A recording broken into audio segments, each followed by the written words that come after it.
दोस्तों, आप सभी का स्वागत है कहानी वाला में। तो आज की कहानी है जादुई डंडा। एक खरगोश बेहद आलसी और कामचोर था। एक बार वह पेड़ के नीचे बैठा था, वहीं एक डंडा भी पड़ा था।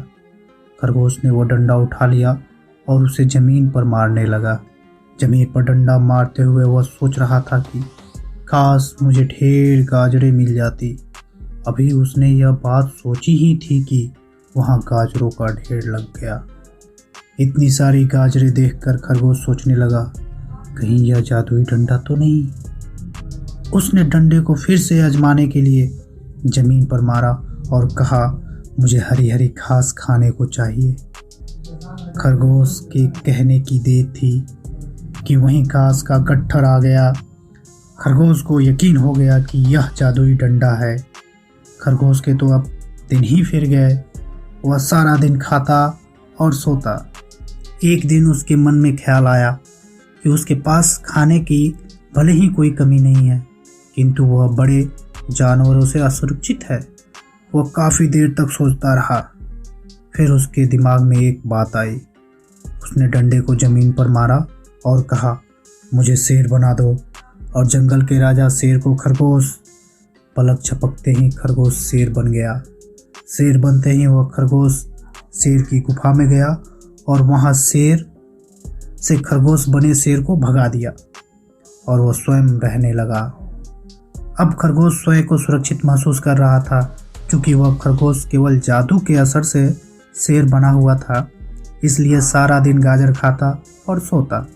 उधर चापलूस लोमड़ी ने देखा कि शेर तो गुफा से बाहर ही नहीं निकल रहा है, तो उसे बड़ी चिंता हुई, क्योंकि वह तो शेर के सहारे ही अपना भोजन जुटाती थी।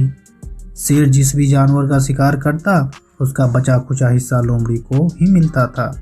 अंततः जब लोमड़ी से नहीं रहा गया तो वह शेर से मिलने उसकी गुफा में गई और उसे शिकार पर चलने को कहा। पर वहाँ असल शेर तो था ही नहीं। उसने अंदर से ही लोमड़ी को भगा दिया। लोमड़ी को तो अपनी भूख मिटानी ही थी। वह दूसरे शेर को जंगल में बुला लाई।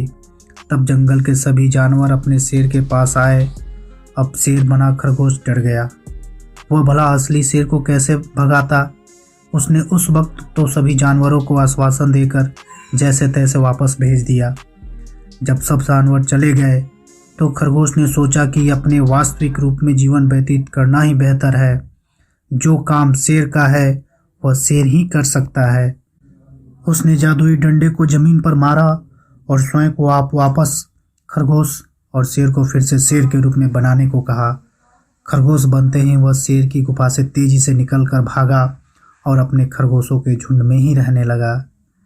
तो कैसी लगी यह कहानी दोस्तों, कमेंट करके ज़रूर बताइएगा। और हाँ, इस चैनल को सब्सक्राइब ज़रूर कर लीजिएगा। धन्यवाद।